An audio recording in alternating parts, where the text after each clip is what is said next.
welcome to Across the Omniverse, a podcast brought to you by Cinema Sangha. My name is Devin Faraci. I am one of the hosts of the program. Joining me, as he traditionally does... My name is Derek Faraci, and for her, I can be a hero. How are you, Devin? I'm okay. We recorded last night, or the night before last, right? Last night. Last night, yeah, okay. I had a long night last night. Yeah? Because I finished that recording, and then I went to go see gay porn. Yeah?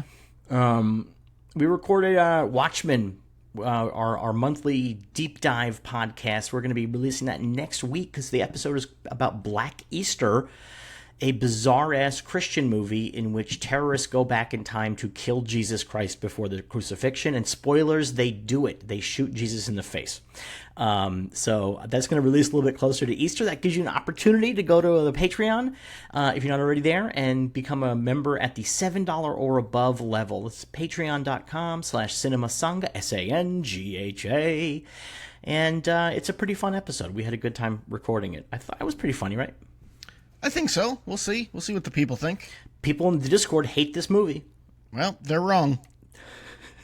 That's my stance. I went to this midnight gay porn at the New Beverly last night, and big crowd turnout, and a number of people who were alone. Yeah? Very strange. Is your back still hurting? Very much. More my arm today. Have you been to the doctor? No. Why not? Because it's a fucking pinched nerve. He's going to say you got to let it rest. No, he's going to give you medicine. I have medicine. I'm fine. You're wincing as we record this episode. Because I have to sit up straight while we record. So if we could do this faster and not discuss this, I'd appreciate it. It's okay. Well, let's get this show on the road then for Derek and his back. Well, we got news this week? Yes. Nicholas Brandon from Buffy the Vampire Slayer has died at age 54. Very sad. Very interesting response to this because Nicholas Brandon had a very troubled life. Later years, he had substance abuse and mental disorders, and he did get arrested a couple times for domestic violence. So very troubled last couple of years. It seems as though he did not quite get all the way to where he needed to be before he died. No. Very sad, very sad. But very weird. Xander's dead. Strange. That's not something I was expecting to have happen. Yeah. That's 2 Buffy alums now have passed away. In like 2 years. Yes, yeah, because Michelle Trachtenberg was sometime last year, right? Yeah, I think so, yeah. Wow, man, that's nuts. That's sad. Nuts. Very sad. I like Xander a lot as a character. Yeah. So it bums me out. Following up, to continue the sadness, Sam Keith, creator of the Max, comic book artist extraordinaire, died at 63. Also really early. Yes. And very sad because truly he was one of the greats. Derek, you're like the Sam Keith guy out of the two of us. I mean, I'm a Sam Keith guy too, but you're the Sam Keith guy. Yeah. Talk a little bit about Sam Keith and why he was my important. cards right here. There we go. Full collection of Max cards. Sam Keith was unlike any other comic book artist. Mm-hmm. Like, people say that a lot in a way that is hyperbolic. I don't think it is in this case. Okay. I can't remember another comic artist said that, like, when it comes to artists who just did something on their own way and changed how people looked at everything, it's Jack Kirby and Sam Keith. I don't know if I'd go that far. I think there's some others in there as well, but I do think he's one of those kinds of artists who, like, his style was so different from anyone else before or after that you never could mistake his work. I mean, he was just singular in what he did. The Max was an amazing series. Zero Girl was a great series. Four Women was a great series. He was a hell of a creator. He co-created Sandman. Hated it. So, why as he put it, Neil Gaiman wanted to be the Beatles. I wanted to be Jimi Hendrix. Oh, okay, I get it. Yes. Yeah, okay, I get it. Yeah, he didn't last that long on Sandman. No, he lasted, I think, like 5 or 6 issues. I think he's out before Death appears. He must have been getting residuals from all the different Sandman stuff, though, right? I would think so. Right, because he's co-creator. Yeah, I would think so. Yeah. But I don't know. Huh. But in the Max issue 4, there's a whole sequence where one of the characters discusses death and Yeah. is throwing tomatoes at a picture of death from the Sandman comics, and how death should not be considered a cute girl who's fun to meet because death is sad and we should take it seriously. Well, here's hoping. Yeah, that was definitely him being like, fuck you.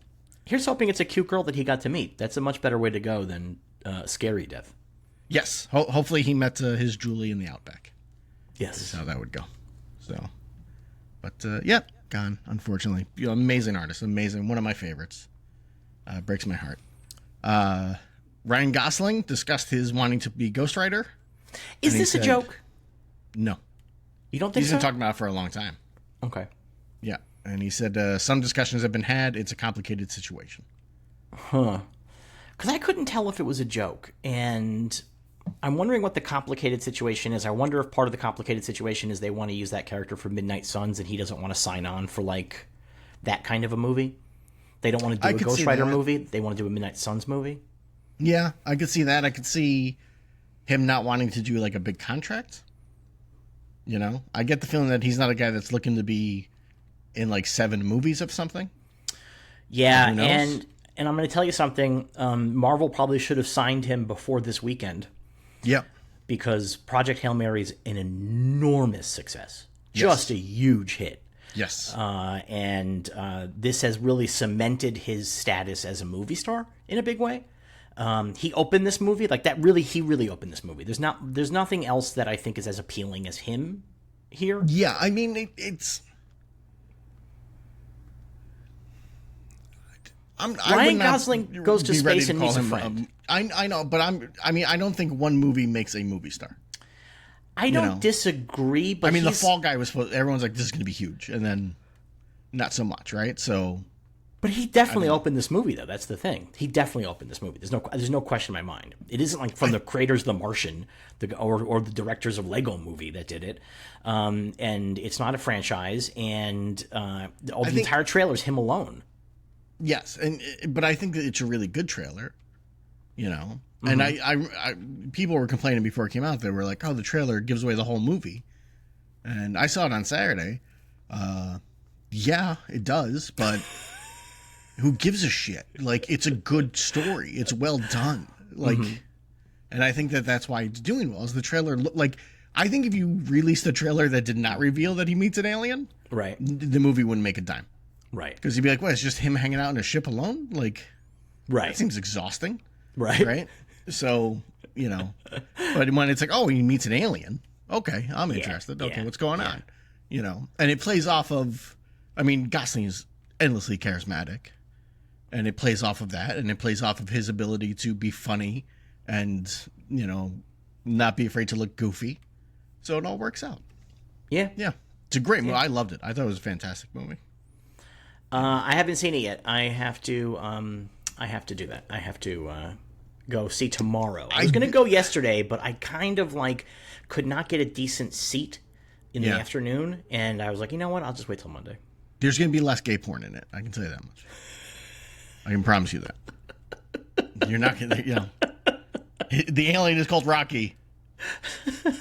And you do see his butthole, so you get that. There you go. There you go. Yeah, so you get that. Yeah, the alien's butthole, not Ryan Gosling. So you should have just left it like that, because people would definitely go out to see the movie then at that point. Yeah. Right? Like, Ryan Gosling's butthole. Oh, well. That's how they sell this. The only way we can save the sun is your butthole. Yeah. There are buttholes in that movie I saw last night. I would think so. It's a gay porn. It's really funny. It got introduced, and it was like, this is more of a softcore movie. We've shown other XXX movies, but this one's a little bit more softcore. And then the movie started, and let me tell you something. It was not softcore. It was like somebody in the crowd booed when the introduction said this is more softcore. Like, it was like, oh. But then when the movie started, truly not soft. And if this was what this guy considered softcore, I hate to see what he considers hardcore. Because did he think it was a different movie? He had never seen it. Okay, so he was just figured how do you decide? He must have read something. I don't know why he thought that, because I had heard that it was because this is a really rare movie. It was kind of almost missing. It's a 1973 movie called Knights in Black Leather, starring this guy Peter Berlin, who's like a kind of like a big deal in the art and design world. Robert Mapplethorpe, he photographed him all the time and stuff like that. He was friends with Warhol. He did design, clothing design, and he also made 2 pornos. And but it had been considered like mostly lost. And then somebody found a 16 millimeter print a decade ago. And so now it's back. And so it's kind of like, that's part of why the theater was, I think, more packed than I expected, because it is a very rare picture. And it's considered sort of like one of the, it's like of that era of porn where like they were doing stories and stuff. Yeah. It's really well made. It was really, really well made. So Yeah. a little boring. Well, because there's not really a story in it, but not in the usual porn way. There's like kind of not a story in it in the way that it's like a story about a guy who's visiting San Francisco and the adventures he has and like his thoughts about it. You know what I mean? So it's not like, it's more like it's like the like kind a of travelogue. plot. Well, it's the kind of plot you'd have in an art film. You know what I mean? Like so, Like it's not necessarily. I mean, that has a plot, but you're just meeting people. I mean, like Before Sunrise, maybe like it's just people, but although in this case they're fucking instead of talking. So yeah. Yeah, well, there you go. All right. What else we got? Timothy Chalamet has signed a deal to make a movie called Playground with WB, with Warner Brothers. Apparently it's about AI, so that's exciting. I guess he's going to rebound from the Oscar loss. He took that it was rough that night watching Marty Supreme get shut out and Timothy Chalamet being the main butt of the joke the whole night. I read that he walked out, but I don't know if that's true. Like after they did Best Actor.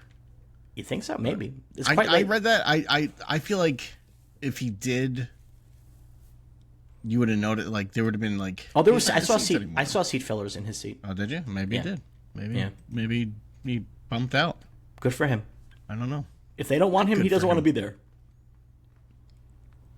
Don't be so jerky about it. That's all. I'm talking about like the lead up and stuff, like, and not even the ballet thing, because whatever. But like, just the way he acts about it, it's not a good way to act about it. You can turn people against you. And that's what happened, I think. Yeah. Also, Michael B. Jordan, he was amazing. Oh yeah. Michael B. Jordan was incredible. Yeah. So it's kind of a rough spot to be in. I saw a very funny tweet about Michael B. Jordan. They were like praising his performance, and they said, he did so well as twins. They had to put different colored hats on their heads so you could tell them apart. And I wanted to be like, that's the opposite of doing well. Yeah. Like, and I think that he does actually make Smoke and Stack different. Like the hats are good, like instant visual, so like in the opening of a shot, when know they're who fighting, that is. when the camera's moving quick and stuff. But to say that you needed hats to tell them apart, I'm like, that means he's a bad actor. Like you're not saying a nice thing about him here. Yeah. I saw something. I shouldn't bring this. I'm going to bring it up because this really annoyed me. I've seen this like 7 times on Blue Sky today. People keep retweeting it or reposting it, whatever, and it drives me crazy. Where it's a guy, he starts off with, I think, a very good point that has been made many times before, but it's fine, of the idea that comedy and horror are very similar. Mm-hmm. And that's why so many people who started in comedy are now making horror movies, and they're good. And he talks about Zach Krager with Weapons and Jordan Peele with Jordan Peele's movies. And he's like, and the kids in the hall have always been horror. It's like, what? No, they've never been horror. What? Yeah. Drives me. I've seen it like multiple times. Posting. I was like, what? I can't. Is it a bit? No. Huh. I just can't. Like, each time it got harder for me to not like respond and be like, what are you talking about? And I don't want to, because who gives a shit at the end of the day? But it just kept driving me crazy, and it's like been on my mind for the last 2 hours. Sure. Like, what did you see in Kids in the Hall that was horror? I mean, that's pretty weird. Yeah, they're not even particularly gory. Like, their comedy isn't super. Like, Monty Python will have gory sketches, but Kids in the Hall doesn't. Kids in the Hall. I mean, the horror of Kids in the Hall is the doldrums of suburbia. That's the real thing. Right. But not. And I guess the devil showed up sometimes. It's the horror of being Canadian. There you go. And final thing is Brian Michael Bendis and Michael Avon Oeming. Their comic series Powers is being made into an animated series for Netflix. That's pretty great for them. I actually think that that's actually really a great way to adapt it because the art is so specific, and if they're going to carry that art style over, I think it'll look really cool. I agree. I agree. Yeah, Oming's art is really, really cool, especially for that book, the style that he uses, and I think it'd be interesting. And you know what? I think it's, I mean, like Invincible, I could never get with because it just felt a little too try hard for me always. Like a little too like, isn't this crazy? I mean, it's a Kirkman thing, right? But like, I like Powers, and I like the premise that it's police that are investigating in a superhero world. Like, I like that. That's like the kind of story I like. So, I'll watch it. I'll watch it. I'll give it a go. Yeah, it's interesting because that and like Top 10 both came around the same time, I think, and they're similar concepts but in very different paths. Oh, I mean, like, well, Powers is more street level and realistic ish. Top 10 is like insane. Yeah, Top 10 is everyone has superpowers, including all the cops, and they're investigating stuff. And I love Top 10. Top 10 is like one of my favorite comic series of all time. And Powers I've never finished. I always get like maybe like 20, 30 issues in, and then just like, I'll get back to it, and I never do. And then, I mean, it's got real Bendicitis, which is that sometimes you're like, I'm not really sure why I care about this right now. Like, and also this feels repetitive. Like, Bendis can be really repetitive, I think. Yeah. So, but an adaptation would be great because it can really just get to the heart of the thing. Yeah. So. Yeah, we'll see. We'll see. And that's it for news. All right, we got letters this week. We got letters. Formerly known as .D says, does either brother know why people keep folding stop motion into what Swaybox is doing with Dynamic Duo? It may very well be involved, but every scrap of test footage they've produced on screen and behind the scenes, it all shows puppets with CGI enhancements.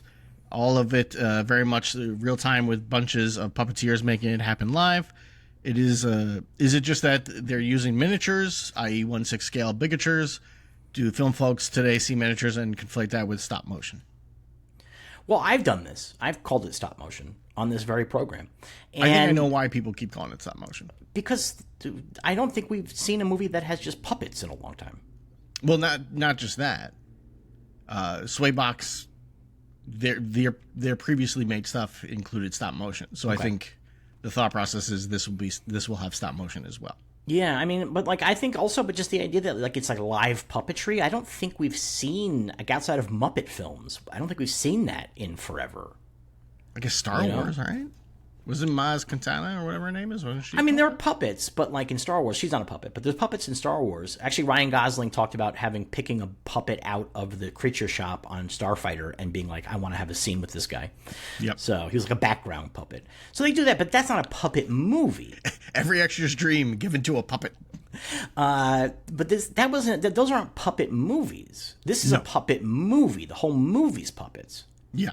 So I think that that's what the disconnect is in people's heads, that it feels like, wait, no, not actually gonna have just like guys moving puppets around, right? But that is exactly what's happening. So, yep. Well. And I do think that the puppets look like stop motion figures, frankly, design wise. Yes. Yeah. I mean, I really think they do. So yeah, that's my answer to that. All right, we'll see. Whatever they're doing, it's cool looking. Oh yeah, no, but I know I'm excited. Their Super Bowl commercial that like kind of blew them up.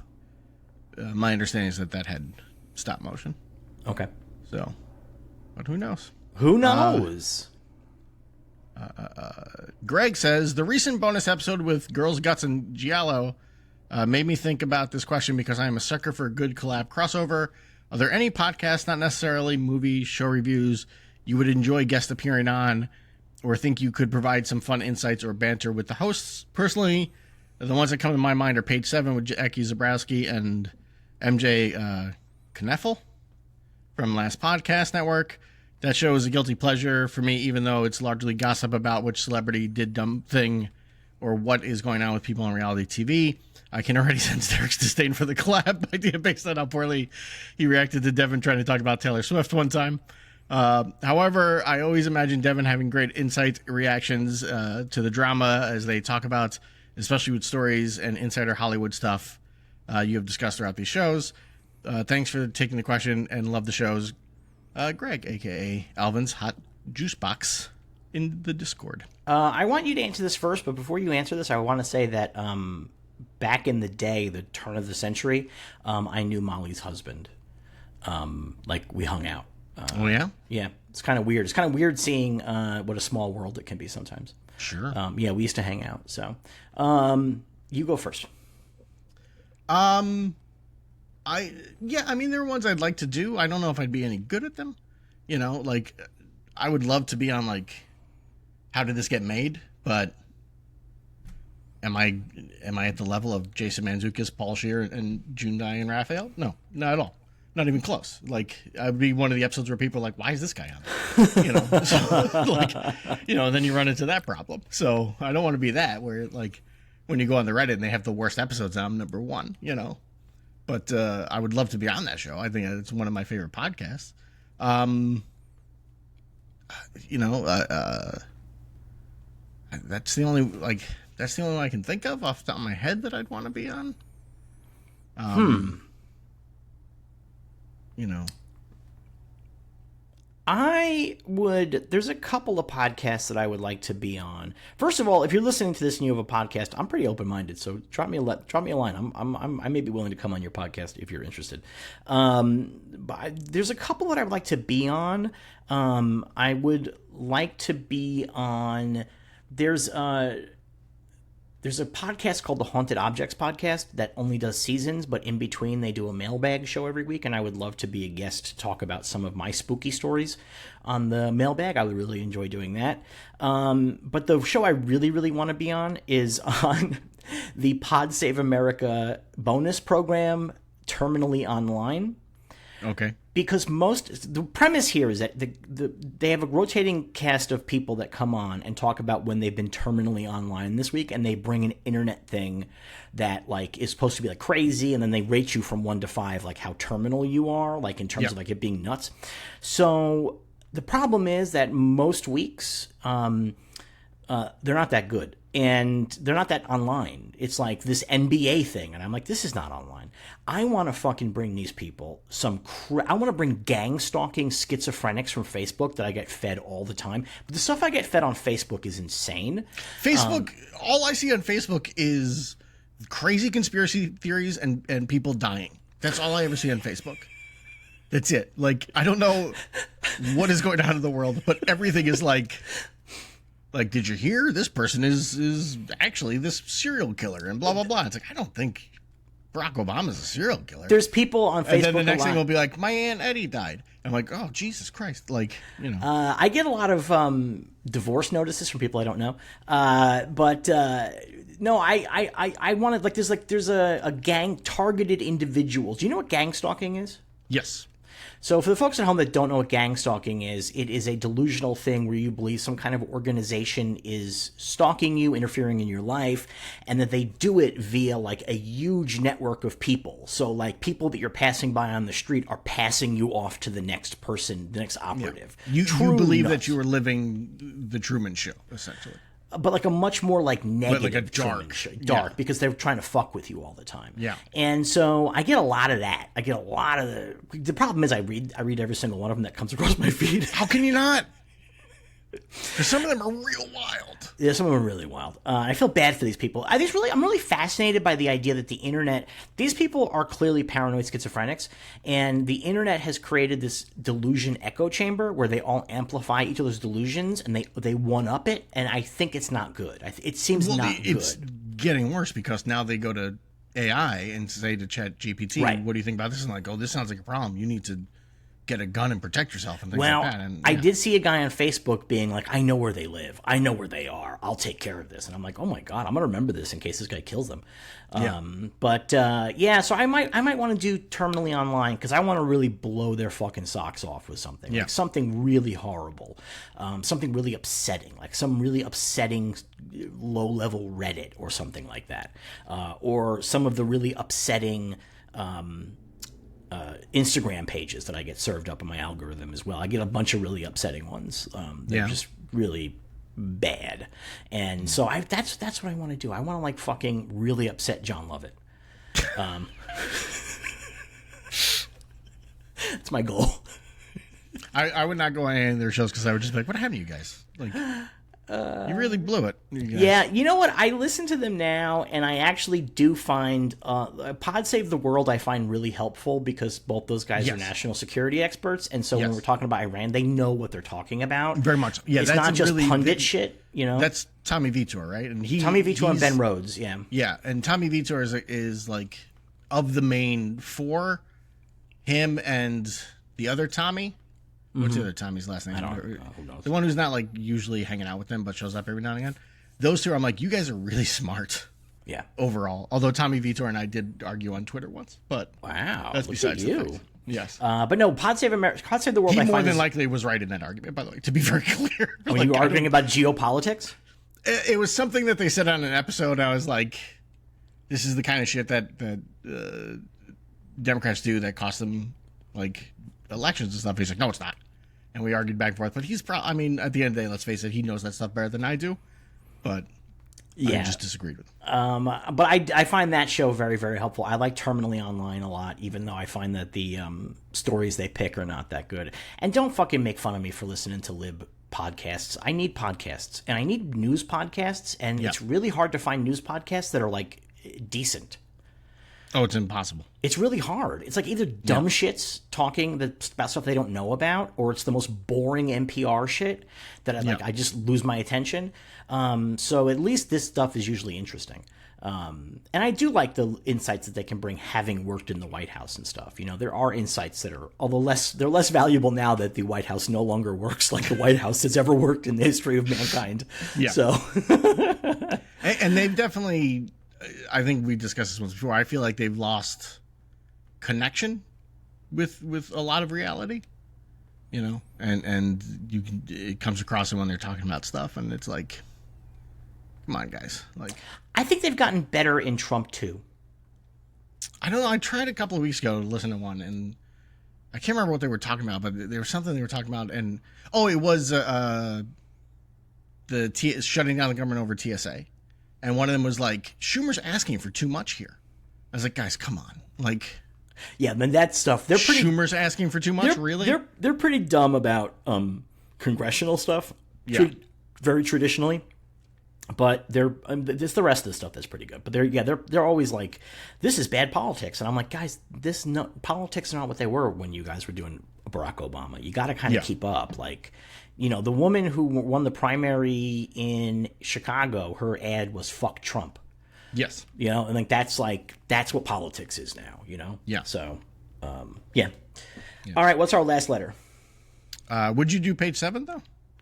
I mean, sure, I would go on almost any podcast. You would fit on that show very well. Like that kind of show, at least. I've never listened to page 7, so I can't. I would go on any podcast. And if you enjoyed that crossover episode with Girls Guts Giallo, please feel free to go to Annie Rose's Instagram page, Girls Guts Giallo, and tell her you liked it so that we can do more together.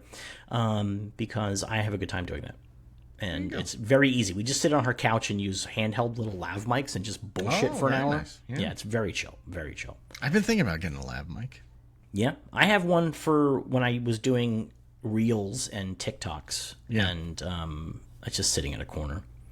Because I always think it's funny when people hold the lav mic. It makes me laugh.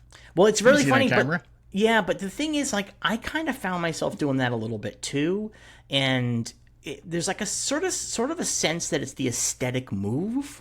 Like, you don't need to do it, but it's kind of the aesthetic move. Yeah. And I suspect that part of the deal is that talking so close to the mic makes it sound more like they're talking in your ear or they're on the phone with you. I think that might be part of the psychological aspect of it. Oh, for sure. For sure. So, also, outside of just podcasts, I would go on, like, Red Letter Media's Best of the Worst. I think I'd fit in very well there.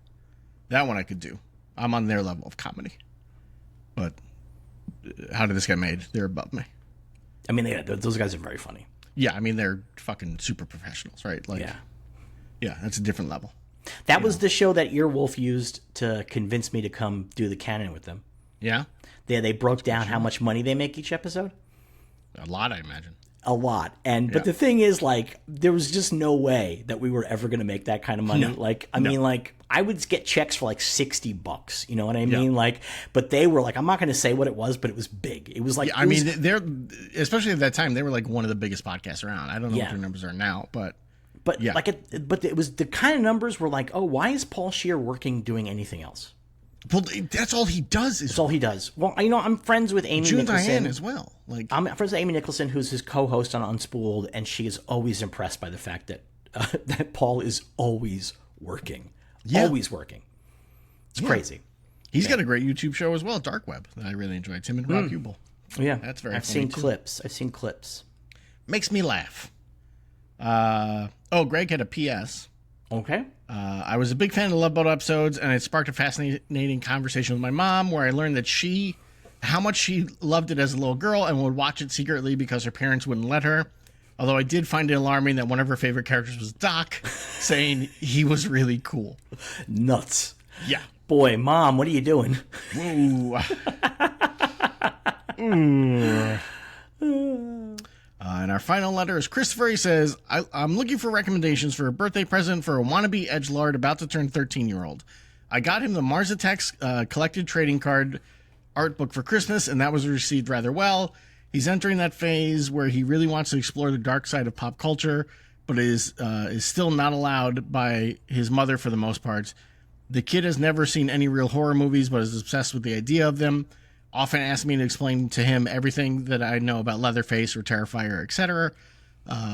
He's only read about these things online and seen clips on YouTube, even forming his own weirdo theories that he tries to confirm with me. Like, so when people get killed in the Halloween movies, they know they're about to die because they hear Michael Myers playing the scary music on the piano in their house. I like that idea. I'm not going to lie. An idea I thought was so ridiculously good that I'm shocked they've never done it in the movies. Yeah. I'm looking to thread the needle here on introductory transgressive media that will only mildly freak out his mother, but something that will help him dip his toe into the deep end of the pool.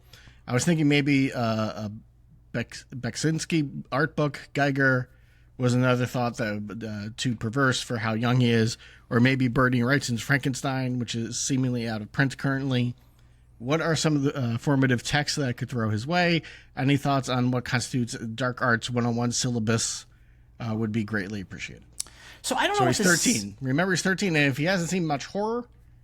Yeah, no. I have two book recommendations. One is a little less edgy, and it's Universal Monsters: A Legacy of Terror, which is a hardcover book that covers the Universal Monsters, and it's got like a lot of big photos and stuff like that. I do believe that for horror stuff, I believe having a foundation of the Universal Monsters is really vital, I think. Yeah. Like that, I think, is important. But the other thing I would recommend is there's a lot of different collections of EC comics. Yes. That's a really good, because they are for kids. That's what they were written for 13-year-olds. And they are gory, but they're gory like in a cartoony way almost. And there's no like sex or whatever, or nudity or anything like that. No, it's like monsters and zombies. Yeah, I mean, there's probably like sexy ladies in 90s and stuff like that, but it's all like PG-13 shit. The violence is not PG-13, but that I think is really great. And because they're those short stories are the kind of really dark, wonderful stories that I know for me really opened up a lot of doors in my mind in terms of like what I was into, like reading some of those things, because it rules so hard. And they're always doing collections. Unfortunately, they keep doing collections and not finishing it, and so I have like a couple of different books from different collections, and they don't go together, and I'm really mad about it. But that's my biggest recommendation, is something from EC Comics. Yeah, I would agree. I think EC Comics is really good. If you're also looking at like movies and TV, I mean, in a way, we were just talking about it. Buffy the Vampire Slayer. He's 13 years old. That seems like a great time to get into Buffy. I wonder if it's 290s. Yeah, maybe. I don't know. It's 290s TV. Because if I was going to recommend movies and TV, I think one of the things I might recommend is Return to Oz, which is horrifying. The 80s movie? Yeah. Yeah, I guess. It's horrifying, and it's a movie that a lot of bad though. It's a movie that a lot of people point to as like a formative text for them in terms of like getting into horror, like the disturbing imagery. The disturbing imagery of that movie really has done that for people. So I think that's a tried and true one. I think the problem with Buffy though, I think it might be 290s TV. I think the production value might be 290s TV, maybe for a modern person. But the thing about at least Return to Oz, it's a big budget movie, so it looks good. I'm sure the pacing is not up to modern standards, but yeah, something like that. Or there was like a really great. I mean, this stuff's not edgelord stuff. Like Return to Oz is not really edgelord stuff per se, but it's like nightmare fuel stuff. Yeah. But I think for edgelord stuff, EC Comics is like EC Comics, and if you like the Mars Attacks book, if they have a Dinosaurs Attacks book. Yeah, that'd be good too. Dinosaurs Attacks was awesome. Dinosaurs Attacks is like a I forgot what kind of dinosaur it is, but it's a dinosaur eating a baby. Yeah, like no, Dinosaurs Attack thing. is my favorite. That's my favorite one. Yeah. I guess the other option. I mean, the thing is, like the stuff I was reading Stephen King books at 13, and I don't think that his language is too off base for a 13-year-old to read. Yeah. I mean, there's going to be swearing and possibly sex. I don't know what your deal is raising this kid. But I know that, like, especially the early Stephen Kings, I was reading when I was young. When I was that age, I was definitely reading Carrie and The Dead Zone and stuff like that. Yeah, I was not. I wasn't into that stuff. I was reading Bill the Galactic Hero and Stainless Steel Rat, stuff like that. Trying to think what else there might be. I don't know. Maybe, he's on the outs, but Neil Gaiman's Sandman, is that 13? Is that too young for that? I think that's fine for that. I don't think it's edgelordy, though. That's the thing. I think the problem is the term edgelord in this. I don't know what is edgelordy. It's just like, like grim and dark and like violent and like, like no sunlight, but Some days it's dark. The problem is that most of the ones I can think of in that category are going to be too much. Yeah, they're going to be too much. They're the kind of things that this kid has to find at school. Yeah. That the mom is never going to allow now. Did you see the trailer for the new Faces of Death? Hello, and welcome to Across the Omniverse, a podcast brought to you by Cinema Sangha. My name is Devin Faraci. I am one of the hosts of the program. Joining me, as he traditionally does... My name is Derek Faraci, and for her, I can be a hero. How are you, Devin? I'm okay. We recorded last night, or the night before last, right? Last night, yeah, okay. I had a long night last night. Yeah. Because I finished that recording and then I went to go see gay porn. Yeah. We recorded Watchmen, our monthly deep dive podcast. We're going to be releasing that next week because the episode is about Black Easter, a bizarre-ass Christian movie in which terrorists go back in time to kill Jesus Christ before the crucifixion. And spoilers, they do it. They shoot Jesus in the face. So that's going to release a little bit closer to Easter. That gives you an opportunity to go to the Patreon, if you're not already there, and become a member at the $7 or above level. It's patreon.com/cinemasangha, SANGHA. And it's a pretty fun episode. We had a good time recording it. I thought it was pretty funny, right? I think so. We'll see. We'll see what the people think. People in the Discord hate this movie. Well, they're wrong. That's my stance. I went to this midnight gay porn at the New Beverly last night, and big crowd turnout, and a number of people who were alone. Yeah. Very strange. Is your back still hurting? Very much. More my arm today. Have you been to the doctor? No. Why not? Because it's a fucking pinched nerve. He's going to say you got to let it rest. No, he's going to give you medicine. I have medicine. I'm fine. You're wincing as we record this episode. Because I have to sit up straight while we record. So if we could do this faster and not discuss this, I'd appreciate it. It's okay. Well, let's get this show on the road then for Derek and his back. Well, we got news this week? Yes. Nicholas Brandon from Buffy the Vampire Slayer has died at age 54. Very sad. Very interesting response to this because Nicholas Brendon had a very troubled life. Later years, he had substance abuse and mental disorders, and he did get arrested a couple times for domestic violence. So very troubled last couple of years. It seems as though he did not quite get all the way to where he needed to be before he died. No. Very sad, very sad. But very weird. Xander's dead. Strange. That's not something I was expecting to have happen. Yeah.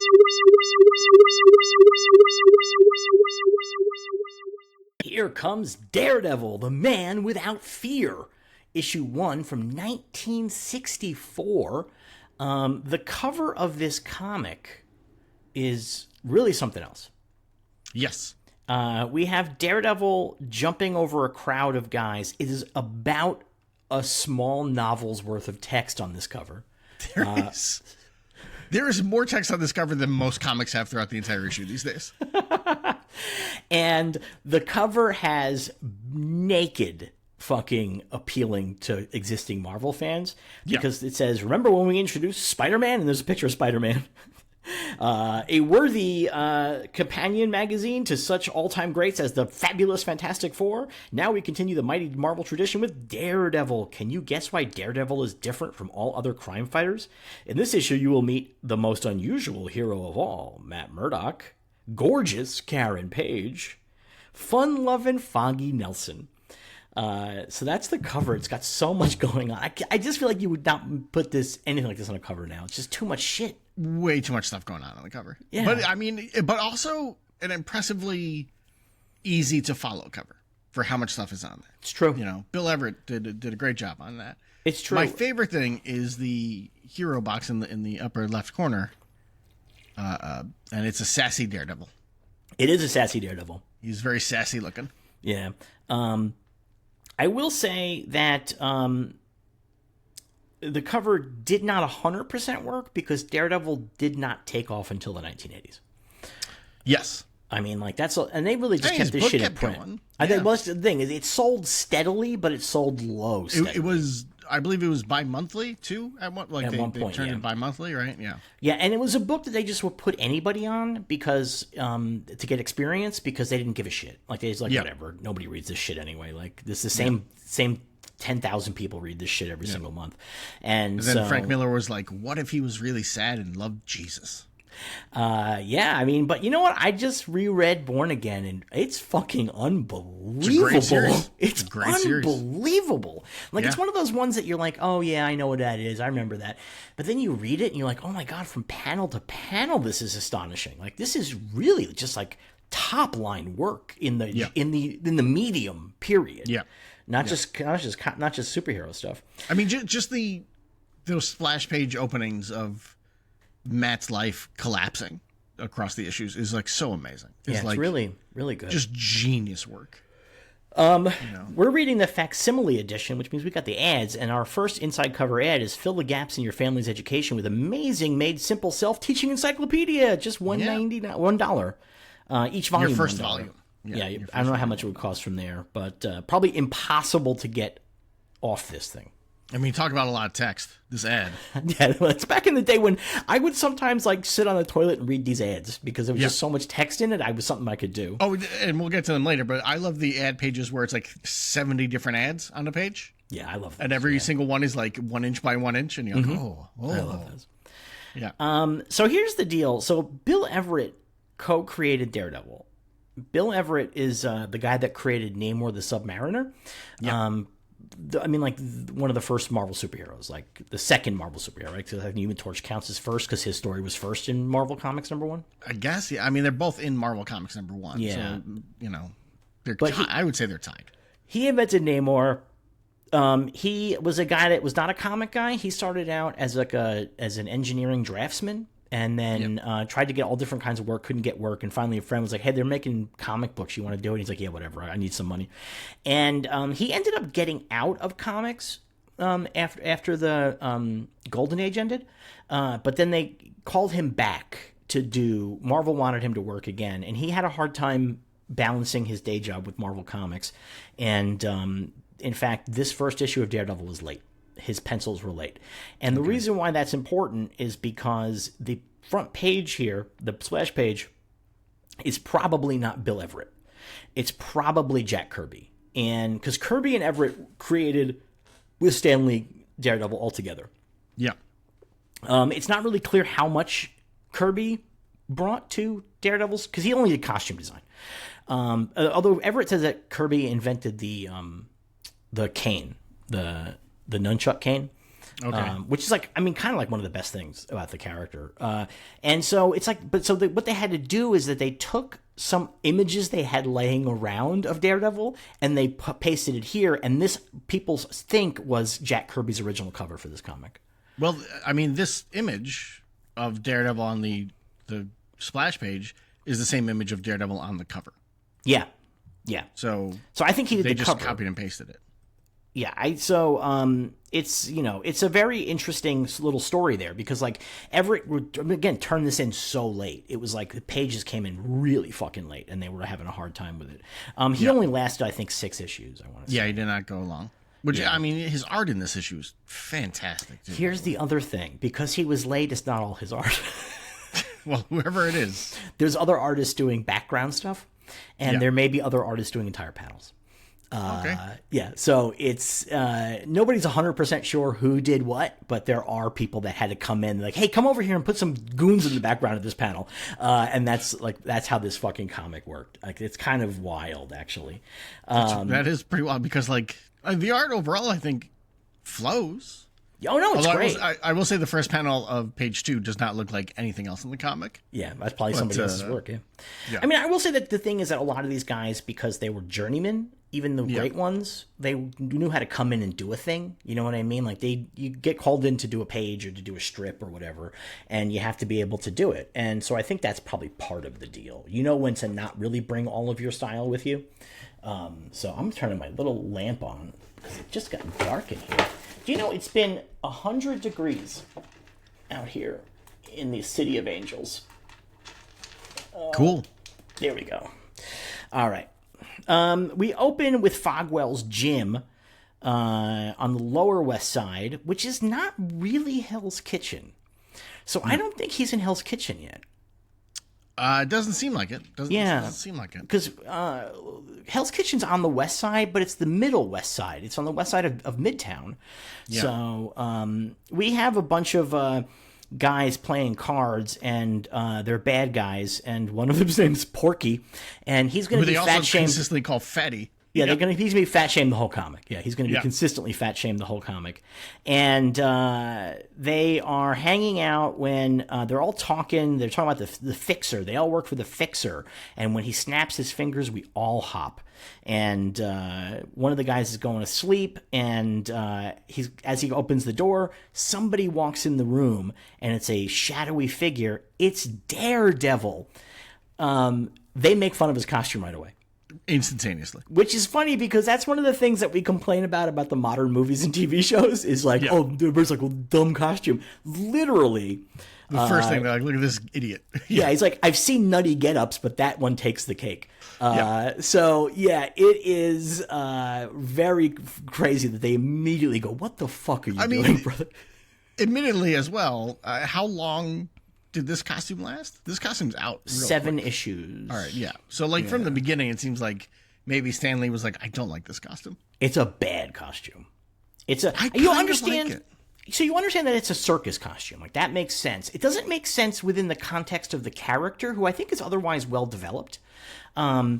But like the circus costume doesn't really make sense to me. No, that's an idea that came with the name. And by the way, there's another Golden Age character called the Daredevil. Yeah. So I don't think that he's at all has any level of inspiration on this character. But I just think it's really ugly. It's the mustard yellow. I think I like it. I mean, it does not fit the character, but I like the design. It's sort of... And clearly somebody at Marvel liked it, because later on they just gave it to D-Man, and then they gave it to Wolverine. Like, it's the same costume. Sort of, yeah. Porky... not Porky. The other guy has a line here that reminds me of the movie I watched last night. But look at his build. Hang around, fella. Maybe the Fixer can use you. Yeah. Yeah. There are a couple lines in here where I was like, Stan Lee... Are you attracted to Matt Murdock? That was definitely one of them. So the goons, so Matt Murdock, so Daredevil's like, no, I'm here to bust up the Fixer, basically, and the goons attack him, and immediately Daredevil fat shames Porky. He says, if it's exercise you want, fatso, you come to the right guy. It's fucked up, man. And we get a very dynamic fight scene. So there's like... you can tell where there was reference being used in this comic, I think, very easily. And this panel where he's got Porky on his feet, you can tell that's from like a circus, like acrobat bit. And then the next panel where he's spinning Porky around is so clearly referenced from a wrestling thing. Yeah. And he throws into all these guys. During the course of this fight, Daredevil kind of begins to tell us how his powers work. And he starts showing off some of his stuff, like his billy club and stuff like that. Yeah. I think this is a good time to apologize to the Netflix show. Because one of the complaints we both have brought up about the Netflix show is how long they go before showing his radar sense. And it's nowhere in this first issue.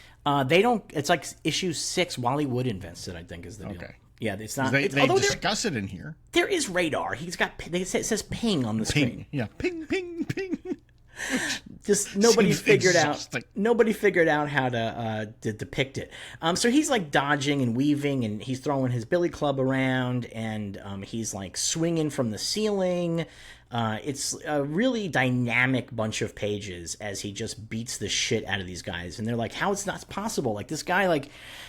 I'm like behind him and he knows I'm here. How is that possible? And Daredevil's like, you know what? That's just my deal, man. And he goes, now that playtime's over, I'll hang around until I find the fixer. As for who I am, you can just call me Daredevil. Which is when Stan Lee steps in and gives us the origin of Daredevil, which reveals that Daredevil is canonically 84 years old. Yes. Because he's born in 1942. And they specify it because it says the year's 1950 as the prize fighter known as Battlin' Murdoch talks to his 8-year-old son, Matthew. And what we have is Battlin' Jack Murdoch here. I believe that he's abusive. He is very similar to the father of a character on one of my favorite shows, Psych, where he's like, no, you're going to do these things, and this is going to be your entire life. And ends up giving the child a complex that makes him really good at shit. Yeah. That's what happens here. Yeah. I mean, that's the thing, is it's really abusive because, like, he won't let Matt Murdock go out to play. No. And he says, I swore to your dead mother that I would make sure you studied. And like, so he's got the guilt on him. The Irish guilt is playing hard.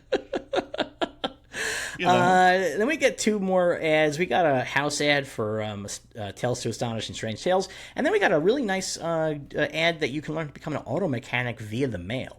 30 job experience projects. You know what? This is no different than people learning how to do shit from YouTube, frankly. No, it's the exact same thing. So except these you probably had to pay for. Oh, you definitely got to pay for. We cut ahead to Murdoch Matthews in high school, it looks like, and he's watching all the boys play sports, and he's like really like aching to play sports. He wants to just play sports, but he can't. He only does is study. He also appears to have no friends. No, they all make fun of him. They call him Daredevil. Yeah, and the guilt is there. He's like, but I can't go against Dad's wishes. I can't defy him. After all, he's doing so much for me. After all his sacrifices, I've got to be the son he wants me to be. Yep. We see some real interesting shit happening here because Matt Murdock is longingly staring out the window at the kids in the alleyway. They're Indian wrestling. I don't know what that's supposed to mean. From the art, I can't figure it out. I can't figure it out. It looks like they're in West Side Story is what it looks like. It looks like they're dancing. Yes. They also maybe these are panels not done by Bill Everett because these children also look like they're in their 70s. That's a very common comic book problem. I mean, this is on the level of John Byrne drawing babies art. Yeah, it's really crazy. Yeah, they're really horrible looking. And this is when they start calling him Daredevil because they think he's a sissy. Yeah. And Matt Murdock's words. Yeah, they're laughing at me. They think I'm a sissy. Be sure you don't hurt yourself turning all those heavy pages in your school books. And Matt Murdock goes upstairs and gets really mad. He throws his books around. I'm going to show them a big Peter Parker vibe here. Peter Parker vibe. He goes to his dad's, I guess they have a gym in their apartment, and there's his little hanging bag, his sparring bag, and Matt hits it with one punch and knocks it off the ceiling. Breaks the chain. And Matt's like, you know what? Maybe this is something I can do here in the house. And then we have a panel that shows you him doing all kinds of different exercises, and those all are definitely 100% from reference. He's like, oh yeah, probably tracing photographs for these. Like, it's so deeply. There's two different points where Stan Lee calls him supple. Oh, he does call him supple. Yeah, it's a very weird word to use. Twice. He says it twice. He's like, the supple Matt Murdock. I'm like, whoa, dude. So he's... Remember. It's not here, though. So what I like about this is that Matt Murdock is becoming athletic and acrobatic before he becomes a superhero. Yes. Like, I like that. I like that he brings this with him into his superhero life, as opposed to, like, he gets his powers and then decides to become athletic. Then decides, no, he's like, oh, I'm going to work on my body as much as I work on my mind. Right. Now, because his dad is also out of town, so he's like, I can do whatever I want. Yeah. His dad is out of town. Dad comes back to town, and he's like, hey, son, you winning?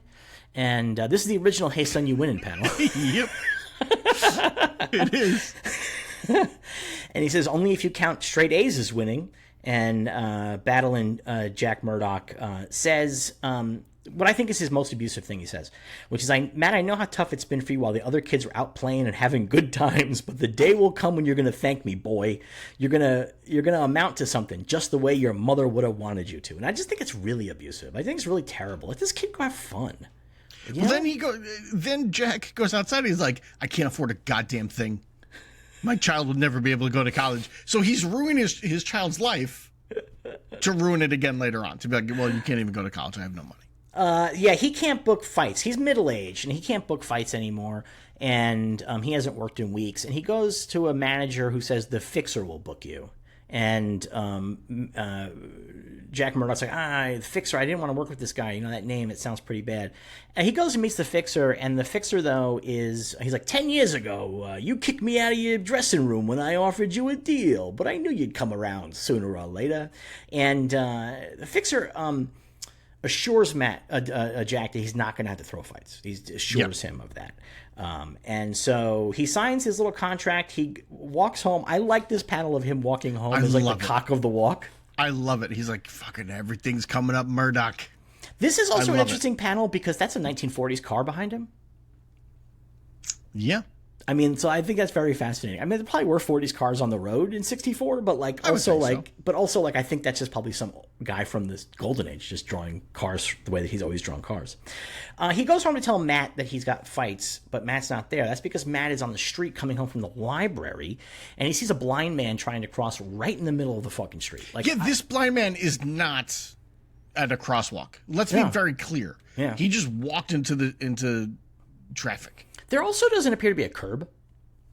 No. So maybe that's why he had no idea where the street was, because there doesn't appear to be a curb. And also there's just cars going in every direction. Yeah, it's really they're all over the place. It's a real zoo.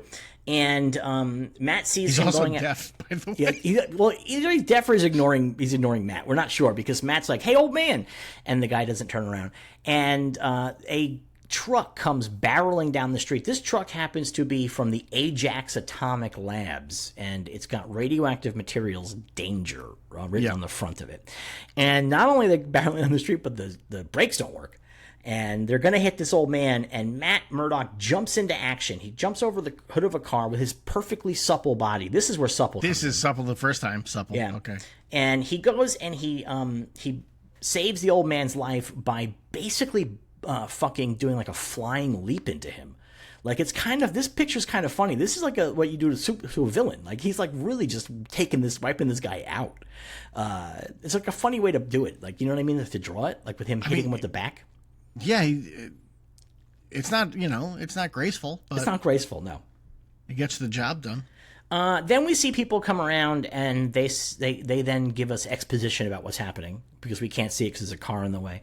And a barrel of radioactive stuff fell out of that truck and got all over Matt's face. Now, here's my problem. What's that? It said the guy saying a cylinder fell from the truck. It struck his face. Is it something radioactive? And they're like, don't just sit around and call the cops. The truck stopped. They're in front of the truck. So was this radioactive material like on the roof and it fell off? Like, shouldn't it be in the back of the truck? That is a good point. I also want to say, I don't want to really nitpick a comic from 1964, but you can't drive radioactive waste through a city. He's not allowed. Like it's just This it's is not why. legal. Before this, there's nothing. Until the That's why it's Murdoch known as the Murdoch Law. Yeah. Matt's Law. Matt's Law. We cut to Municipal Hospital where Matt Murdock is blinded, laying in bed. He's got a bandage around his top of his head, looks like the Invisible Man, and battling. Matt Murdock, a little too cool with being blinded. He's like, Very- that's all right, whatever. Very chill about losing his sight, like very chill about it. Like it's kind of amazing. And he's like, don't worry, Dad. It could be worse. Even if I do lose my sight, at least I'm alive. Which is, Matt does not continue to have that attitude over the decades of Daredevil comics. No. And even later on, like his dad's like, oh, they think in a couple of years they might be able to give you your sight back. He's like, that's cool.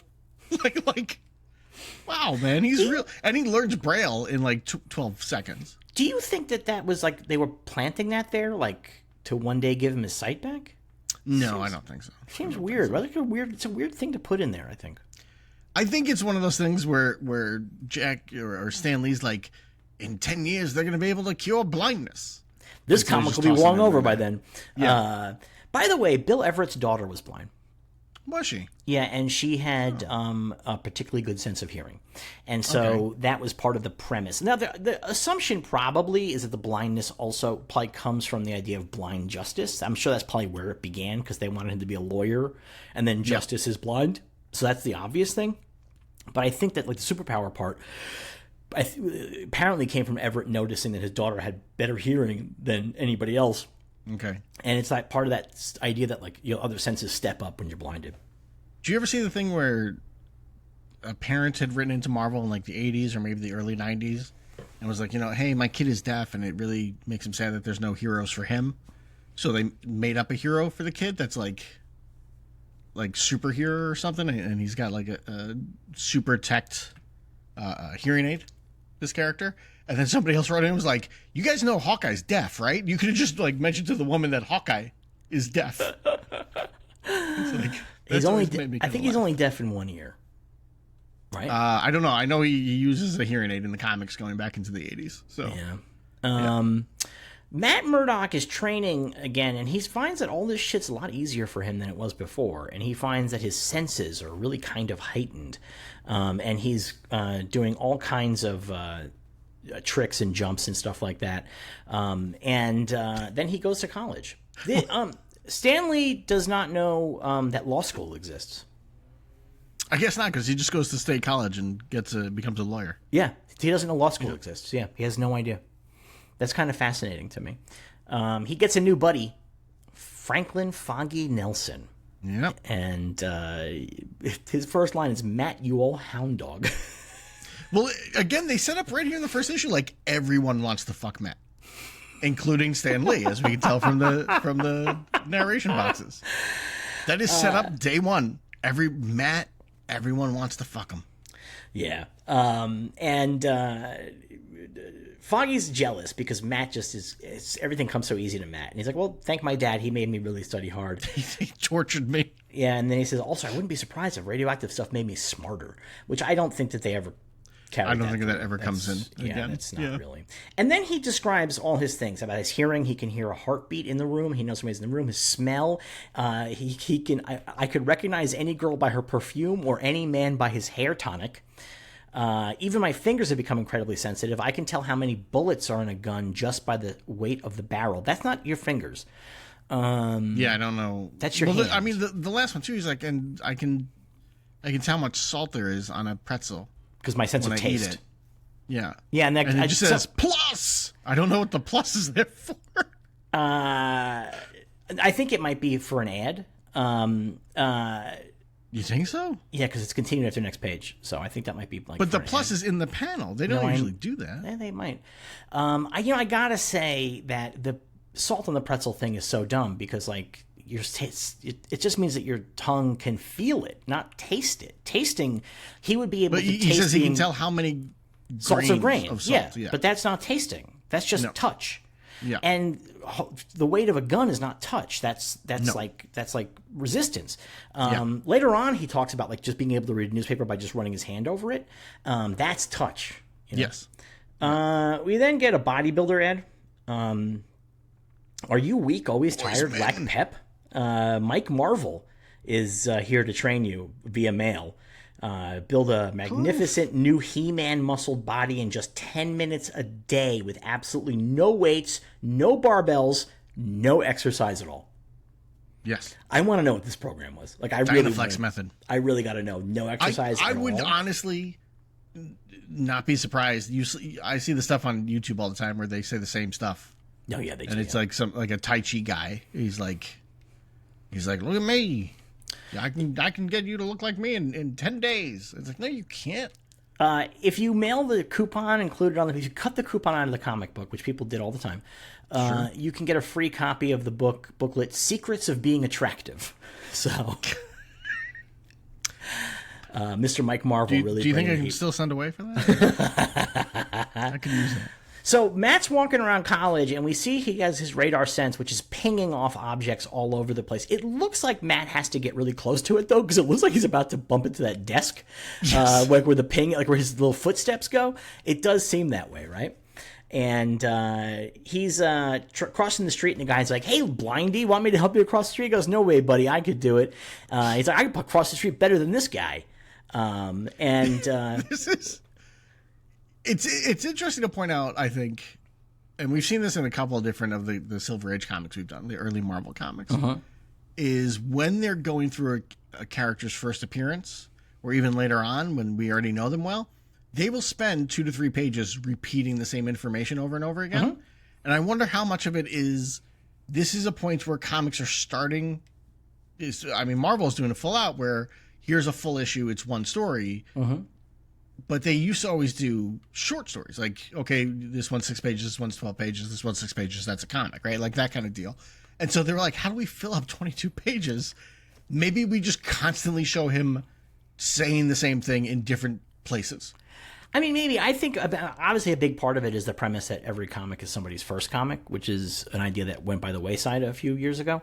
And so the idea was that characters will say things that you can then figure out what's going on. Definitely. But we are on page 4 of him being like, I don't need help crossing the street because of my ability to sense things, which I just told you about in the last 2 pages as well. Like, it feels like they're just repeating the same information over and over again to fill the pages. They kind of are. So we see that battling Murdoch, Kid Murdoch now he's called. What happened? He's killing it. He's fucking beating everybody up. And he's making plenty of money, and Fixer's like, I think you can be the champ someday. And he leaves, and then the Fixer's guys are like, wait till this idiot finds out that that all the other guys are throwing their fights so that you can get him to take a dive in the big fight to make the real money. Foggy comes to Matt while Matt's walking down the street. I love that Matt has his little like school jacket on. Yes. I think that the costume vibe is so interesting because it's funny because Foggy, they kept that look for Foggy for a long time. Is that still his look? I think often it can be his look, Yeah. but it's like funny because it's a look of the late 50s, early 60s. Like it's not like the a bow tie popular, and, but the bow tie is there were kids that did that. Yeah. It's like super weird now. Matt calls Foggy fat here now because Foggy's running behind him and he says, footsteps, I can tell by the weight, the distance between each. It's Foggy Nelson. The heavy breathing. The heavy breathing, the pounding heart from just a jog. The stink that I smell all the time in our room.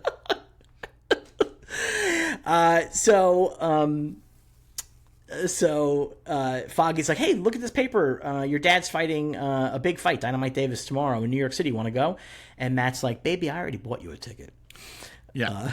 This is also where he says, I read the headline earlier with my finger. Which part of this made me sad because it's like, your dad didn't tell you? How would he tell him? Give him a phone call? Here's the deal. I'm going to say that living in the building that they live in, I bet they don't have a phone in their apartment. I bet they have a shared phone, and he definitely doesn't have a phone in his room. They have probably one phone per building or per floor for his dorm. Sure. So, I think you kind of don't do the get on the phone that much thing back then. I think it's kind of a very rare thing that happens. And also, he's away from New York City. They have to travel to New York City. If it's a different area code, it might be long distance. Remember that? Yeah. Remember long distance? I do. Yeah, because they only say it's state college, right? They don't. They say it's state college, but we don't know what state it is. Like, who knows? I mean, in New York, the state universities were all over the place. So he could be in, he could be way Buffalo. upstate. Yeah, he could be way upstate. But I like that he bought his boyfriend a ticket. So we go to the ring where Battling Murdoch. Now he's back to battling. He's no longer Kid Murdoch.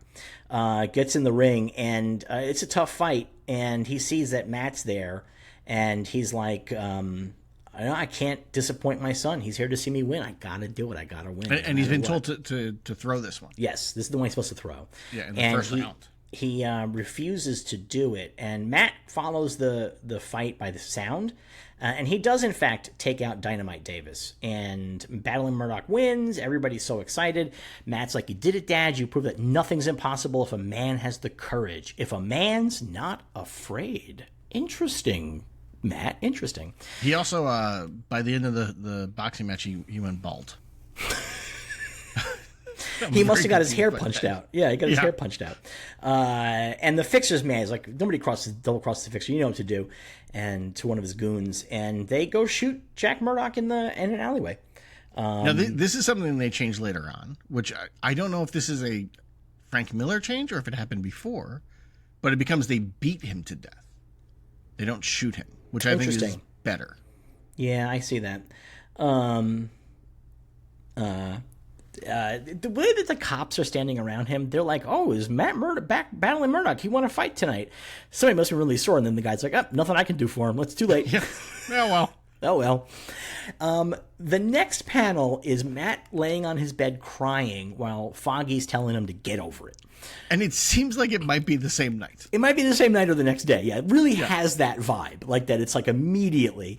And so Foggy's like, "Come on, snap out of it, buddy. Like, pull yourself together." That's what your dad would have wanted. Panel to panel, Foggy is wearing a different shirt.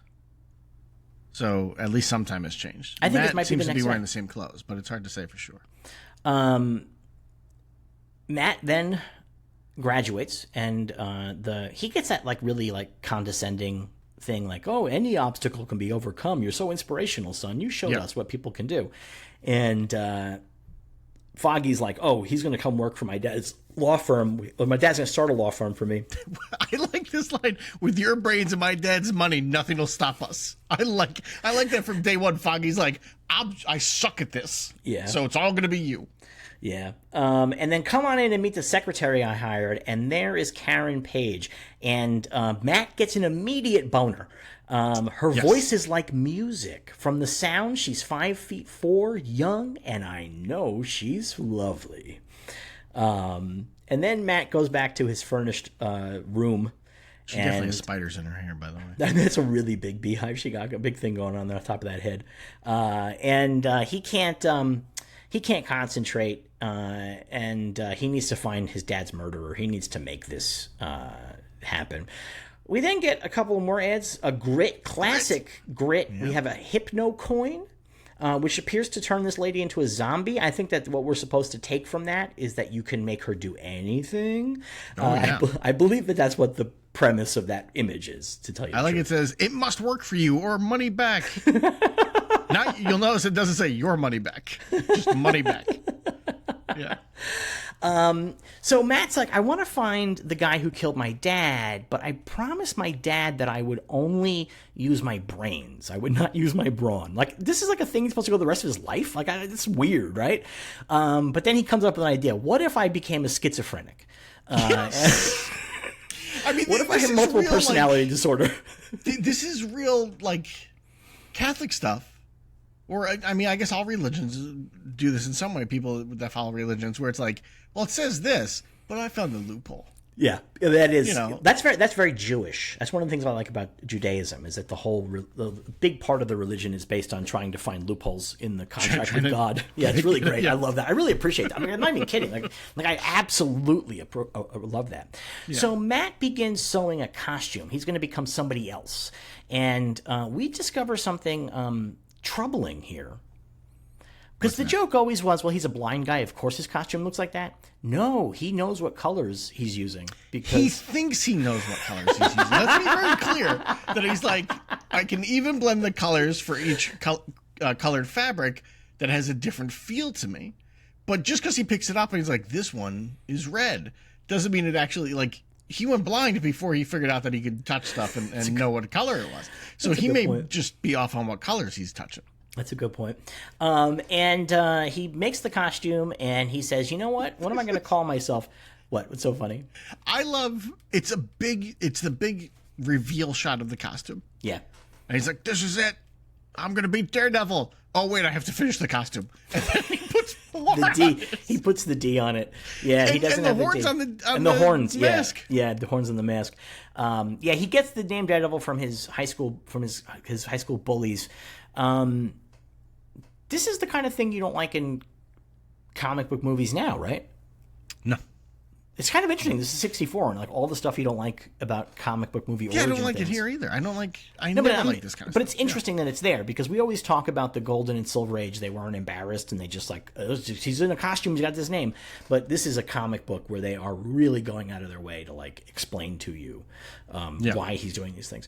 So Matt realizes his cane might be a really good weapon. He doesn't actually need the cane, but he carries it around as part of his being blind, and he personally changes it into a nunchuck, which did not exist to white people in New York City at this point in time.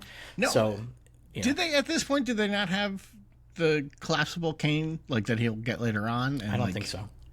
Because it's interesting. Like, did they invent that concept for this comic? Well, it's not really collapsible, is it? Yeah, it folds. I guess maybe that kind did happen. Yeah, maybe that kind did exist. That's actually a good. He does it better than any craftsman could do.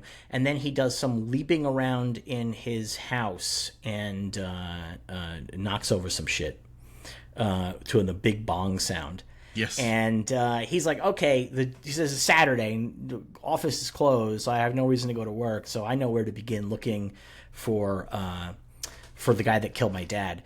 And he's like, it's got to be the Fixer, because it was his name. And it's like, actually, you really did solve that one, Matt. Like, yeah. Then you see a lady going, how confidently that blind young man walks through the street. Again, everybody wants to fuck Matt Murdock. Really, right there from the beginning. Yeah. He changes his clothes in an alleyway, and then we then have like jump ahead to where we were at the beginning of the comic, and the Fixer comes out, and it's like, you looking for me, buddy? And the Fixer's like, you better talk fast. And Matt's doing like a lot of like banter here. Yeah. He's got much more, Daredevil originally was much more of a swashbuckler character. Yes. He was doing Errol Flynn stuff, and that kind of fell away over time. Although he has it every now and again. And he says, like, I want to know about battling Murdoch. And the Fixer's like, what? Don't fucking say that name around here. And we get into another big fight scene here. And he first knocks a guy's gun out of his hand. And I like how this is described, that he he can hear the fingers on the metal, and then he's able to catch the billy folding club of the jacket. Yeah, I like that a lot. And I like the fact that you can hear the billy club going through the air and how that's described, I think the problem with modern Daredevil often is they rely on the radar sense too much. Yeah. So he's just a guy that can see, but weird. Yeah. Do you know what I mean? Like, I like when it's like he knows where the thing is because he hears it, as opposed to like his radar sense is pinging off of it.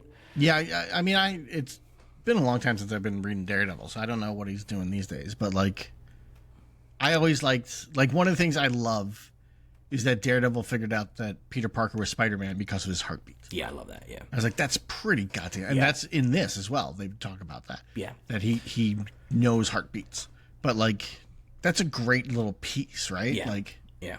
I don't know how often that kind of stuff happens these days. So he beats up all these guys some more. The Fixer, I really like this. Fixer, like, call the cops.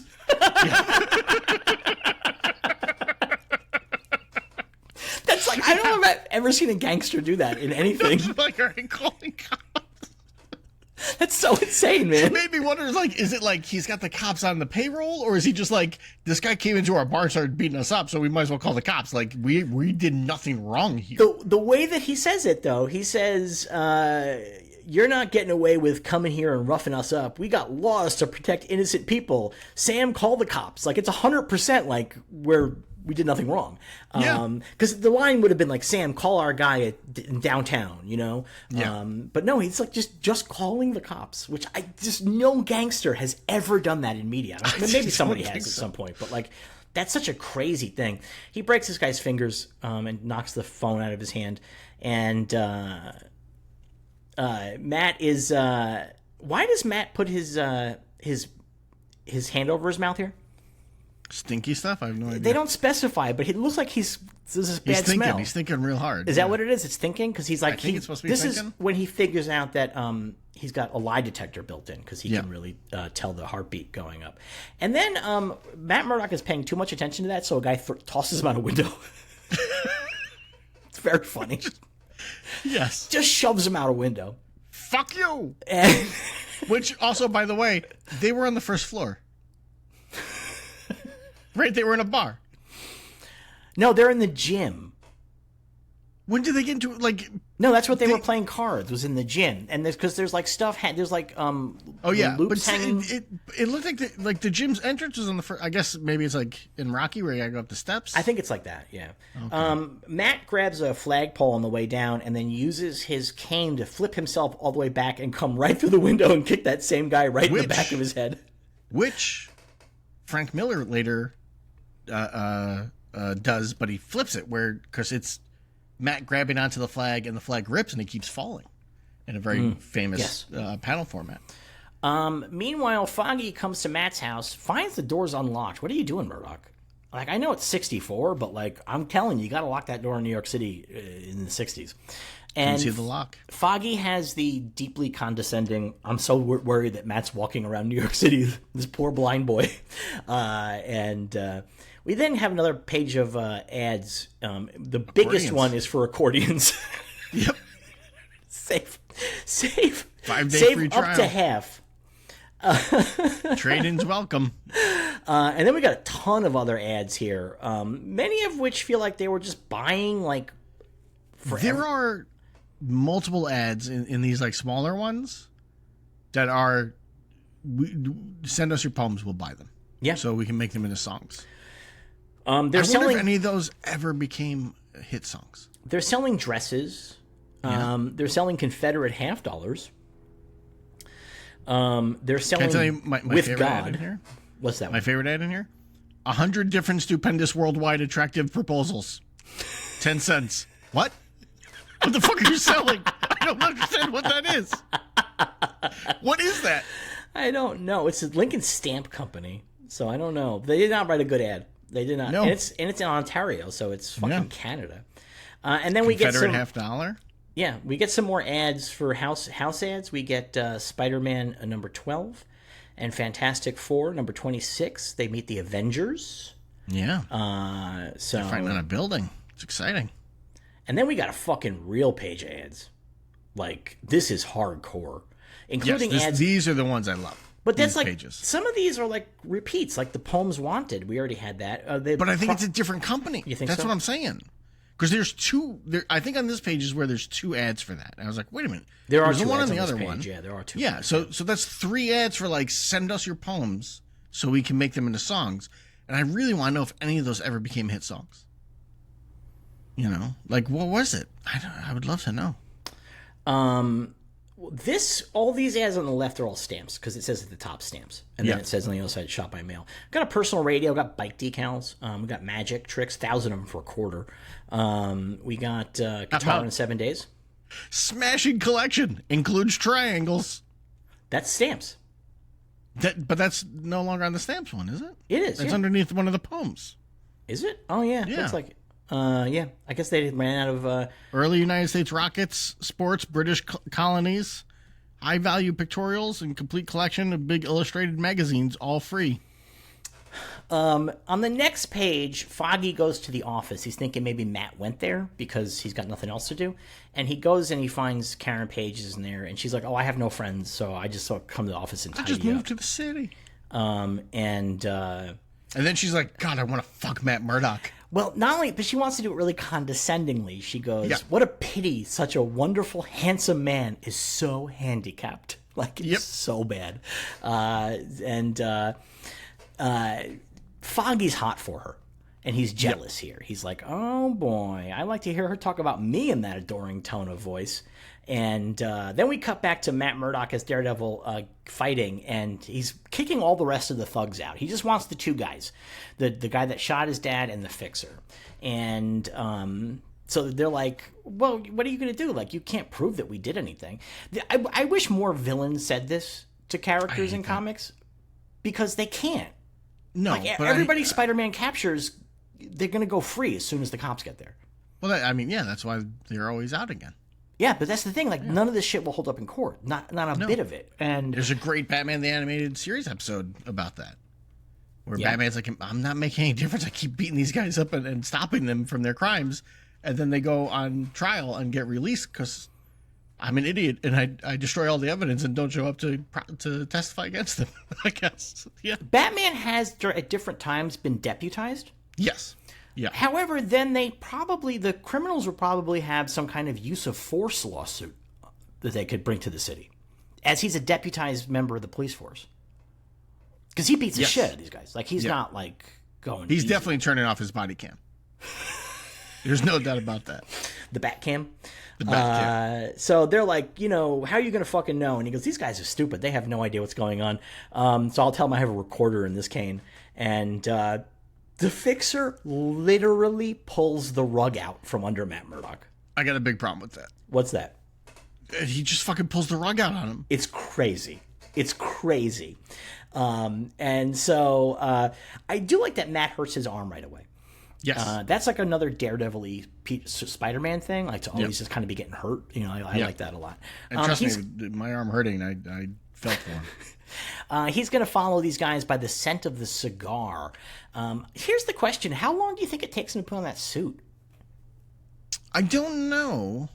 He stops to do his tie. He's doing his tie, yeah. Yeah. Because he's like, I can't find these guys in costume. Later on, he would just be going over. He would just go across the rooftops. Yeah, but they don't have that yet.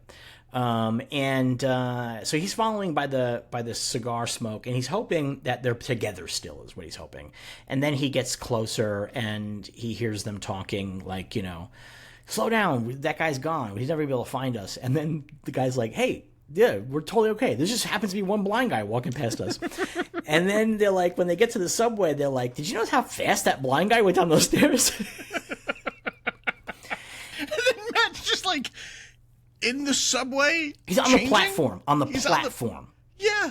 He's right out in full view on the platform. I think it's a kind of a crazy thing. And then he stops. They come down the stairs. He goes, going somewhere, boys? And they're like, it's not possible. How did he get down here? And they split up, and the two bad guys. And so Matt hits one guy, Slade, with his cane to knock him over. And then, again, I don't know what they're thinking here. Like, Matt takes a trash can and rolls it down the subway platform while he's riding it. It's all circus shit, but there's no circus. I have no idea what he's doing. There's no circus. No idea. No, that's straight circus business. Yeah. But there's no circus connection to Matt. Yeah. So I don't really understand why they're doing that. No idea. And even Matt Murdock's like, oh, now I can't hear anything. It's too loud. I can't hear shit. Yeah. Oh, shit. This is a bad idea. And yeah, it's really funny. I can't hear that this man's having a fucking heart attack and dying. Yes, exactly. Yes, the fixer has a heart attack and dies immediately. And Matt Murdock really a little cavalier about it. Says, this'll save the state the expense of a trial. Yeah. Wow, man. That's pretty harsh, bro. Like, that's a human being. And then he jumps head first at a train. At a train? What is he doing? I couldn't figure out what was happening. Like, wait a minute. Is he just jumping at that train? Imagine that's what happens. He just fucking head first in that train. There's too many noises. He can't figure out where he is. No idea where he is. The subway's so loud. He's like disoriented and just leaps into the moving train.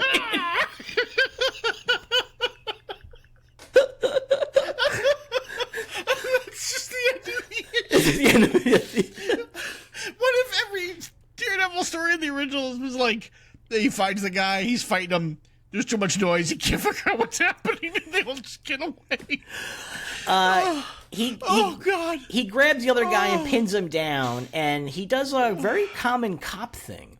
Usually cops will split up suspects, and then they'll go to one guy and go, your partner just told us everything. And that's what he does here. He says, hey, so the fixer just told me everything, Slade. He says it was all you. And Slade's like, oh, no way. I pulled the trigger, but it was him. And nobody noticed that there were cops standing right there. But they overheard the confession, which I guess might make this different cops, right? I don't know. It's got to be because he jumps over the train, so that means he jumped to the other platform, and the cops are just there. There's no way they would have gotten there in time. Yeah, it does seem unlikely. Yeah. So he leaves, and he says, the name's Daredevil. He jumps the fare. He does jump. Well, he's going the correct way to jump the fare. But I doubt he paid to go through it the first time. He didn't ride the subway, technically. I guess. All right. The name's Daredevil. Remember it. You'll be hearing it again. I promise. And then we cut to the office, and Matt comes in, and Foggy's like, hey, I was worried about you. Where you been? He's like, I was just taking a fucking walk, Foggy. Get off my dick. And he's like, I can't get around too fast. And the Karen Page, like, we just got to call Mr. Murdoch. An accused murderer named Slade wants to know if you'll defend him. Now, these guys are right out of college. Yep. They have had no cases. And this guy's first move is to call them? Sure. And Foggy's like, I turned it down. It sounds like he's guilty. You don't mind, Matt, do you? And Matt's like, no, mind? No, I don't mind. Not a bit. Not one single bit. Like, that's a villain. That's a villain line. Especially he's standing there with his hands behind his back looking out over the city. Yeah. And he's casting a devil shadow. Dad, wherever you are, I kind of hope you're resting easier now. I appreciate that they hung up, like, purple drapes around his doorway. Those aren't drapes. I think it's just a bad coloring on the wooden... But look how huge they are. Yeah, I think that this is not particularly... I think it's supposed to be... I think it's rushed, is what I think. I think it's rushed stuff, is my take on that. And that's the end of the issue. Stan Lee begs for letters at the end of it. And also says the next issue is better. He does. He literally does. Yeah. Daredevil really hits a stride in issue 2. When he faces his first supervillain. Yeah. And that happens to be Electro. It's so funny because that really is Daredevil's thing. He has his own villains, but like Kingpin's a Spider-Man villain, and that's his most defining. That's Daredevil's most defining villain. He's like getting secondhand villains. Yeah. But that's the end of issue 1 of Daredevil. We do have the ancient martial art of Yubiwaza. Yubiwaza is the secret, amazingly easy art of self-defense that turns just one finger or your hands into a potent weapon of defense without any bodily contact. I weigh only 98 pounds, yet I can paralyze a 200-pound attacker with just a finger because I know Yubiwaza. Yes. Says Yoshi Imamani, pretty Japanese wife of New Jersey Fleming. It just costs $2. Which is the guy who created Yubiwaza. His name is N.J. Fleming, so it's got to be New Jersey Fleming. That's my decision. He's a real white guy. And then with this, you get free books. How to easily overcome and master inferiority complex, bashfulness, shyness, and how to do strongman stunts with ease. This is Manosphere shit. Yep. This is straight Manosphere shit. It's the same stuff, except it's like less toxic. But it's the same. It's grifting. No, it's definitely not toxic because it isn't like, shouldn't you kill women? Like, it's like. I mean, who knows what it says in the book? I bet the book doesn't say women shouldn't vote. Which is what all the Manosphere guys say. I mean, looking at New Jersey Fleming, he looks like the kind of guy that might say women shouldn't vote. New Jersey Fleming looks like he beats his wife. I'll admit that much. He's got those giant ears. Yeah, those big jughead ears. And then on the back page, we got Earn Big Money by some kind of horrifying monster man. Yeah, what is that guy? I don't know, man.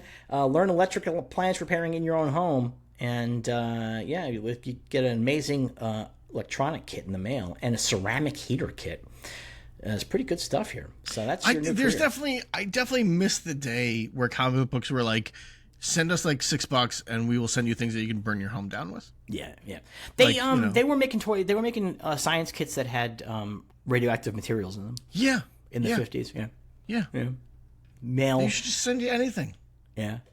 One of the ones we did that had ads, they had ads where it's like, we'll send you a monkey. Just give us like $5. Like, But She just used to send you everything. that's what Jim Jones did. He was selling monkeys door to door. Yes. Yeah. Yeah. Yeah. Maybe the world was better then when you could just buy anything in the back of a comic book. Maybe that's how the Fablemans got their monkey. They bought it from a comic book. Remember? The Fablemans get a monkey out of nowhere in Meet the Fablemans. Yeah. Well, she gets it because she misses Seth Rogen. Yes, because she wants a little fuzzy animal that she can rub on. But what'd you think of Daredevil #1? A little repetitive in the middle, like I said. But overall, I think it's a fun little story. I think it's a good story. Once again, it's amazing how much of the character is there. No, he's there. Like, it's like most of it is there. Like, the it's only thing really missing incredible. is the guilt, right? Is like the overt Catholic guilt. Yeah, and I think that's because they would never make characters religious back then. No. It just wouldn't be. But like, the only reason why he's Catholic is because he's Irish. Yeah. And the only reason why, and even Murdoch, it could be British, but like I think it's the red hair that made everybody decide he's Irish. Yeah, I mean, like it's a lot of it's there. It's pretty interesting. What's fascinating is there's no room in this story for Stick. Is that? I think there is. Where? His dad gets killed. It's not like the next day is graduation. So there's time between the death of his dad and when he graduates, and they set up the law firm. That would be my take for it. Yeah, I guess so. But no, it's like a little. I mean, when the guy pulls the rug out from under Daredevil, it's like, come on, really? Like this, you're trying to sell us on this superhero here. Like he just got taken out like a Bugs Bunny character. Like this is not right. Yeah. But I enjoyed it mostly. Called supple more times than I would like. Yeah, which is any more than true. one. That is very true. I like the old Silver Age women characters because they're written so horrifically every single time. Yeah. They are. Yeah. They have no agency. They're just like in love with male characters. There's something about him that makes a girl want to take her in her arms. Oh, I'm sorry, Mr. Nelson. I had no right to speak that way. It's just that he seems to need someone to look after him. Amazing. But that's actually also an element of that character. People are always trying to like look after Matt Murdock. Everybody's always worried about Matt. Like that's the thing. So yeah, I thought, but yeah, I like when these first issues have like 90% of the shit right there. Yeah, it's kind of remarkable, and that means it was a good premise. Down to Karen Page has just moved to New York. Mm-hmm. She says like, I just moved here. I don't know anyone yet. Mm-hmm. Like. That's part of her character throughout the whole thing is that she's, not a native New Yorker and gets caught up in stuff she shouldn't be doing and yada, yada, yada. Like that doesn't happen until she quits for the a very firm. long time. No, not that long. 69, she quits the law firm and moves to Hollywood. But it's not until Miller comes in where he's like, by the way, well, nobody would have imagined turning her into a prostitute who's addicted to heroin before that. Yeah. Like, imagine that in 1965. It took Frank Miller. Imagine if in this issue at one point she's like, also, I came into work today because I was going to steal some stuff so I could buy heroin. You'd be like, she's what? Like, that early? She's like, Matt, it's too bad you can't see things. Have you ever heard of a donkey show? Because she's definitely making like unpleasant porn in Born Again. Like, it's unpleasant. Like it's like a dirty mattress on the floor porn. Like it's loops. It's not even like movies. It's loops. Did she come back to life? I think she did, didn't she? I don't know. I mean, I wouldn't be surprised. Everybody does. I would not be surprised if she was a robot the whole time. It turns out she was never a heroin addict. It was a life model decoy. Yeah. So I enjoyed it, and I'm looking forward to the next season of Daredevil. I told you that I know people have seen the next season of Daredevil in its entirety, and the word is on the street that we're in for a couple of episodes. But it builds toward a conclusion that is apparently terrific. So here's really hoping that it does in fact live up to the hype I'm hearing from people who have already seen it. Because I would like that. I like when I'm plowing through one of these shows and some of the early episodes aren't that great, but I have the hope that the later episodes will be good because I've heard people like them, and that's always nice because otherwise you're like, oh my god, I got 7 more weeks of this shit, which is What did you think of the ending of Starfleet Academy, because I saw people saying it was good. I haven't watched it. I haven't watched any of it. I don't have Paramount Plus, so I don't know. But I know you were watching The it. season finale was pretty good. Yeah, It wasn't great, but it was pretty good. It it got the kids in charge of the spaceship in a very organic way that felt correct, and it ended with a trial where characters got to like make vigorous defenses of the Federation. I want them to stop doing that in Star Trek. Like, I want them to stop having every storyline be about how the Federation's good. Actually, like, just yeah. tell stories. Like, I don't. They keep doing this so many times. Ever since Well, it's because Discovery. they spent like 10 years being like everything in the Federation is evil. Actually, so now they got to fix that. Yeah, so but it was a pretty good. The final 2 episodes, it's a two-parter. It was pretty good. I thought it was pretty Yeah. good. Yeah, and I kind of like the characters at this point. There's one character I like a lot. This female character, Genesis. Genesis, Planet Forbidden. But Star Trek 3. But I stole that bit from a Star Trek podcast I listened to. I have to give credit where credit's due.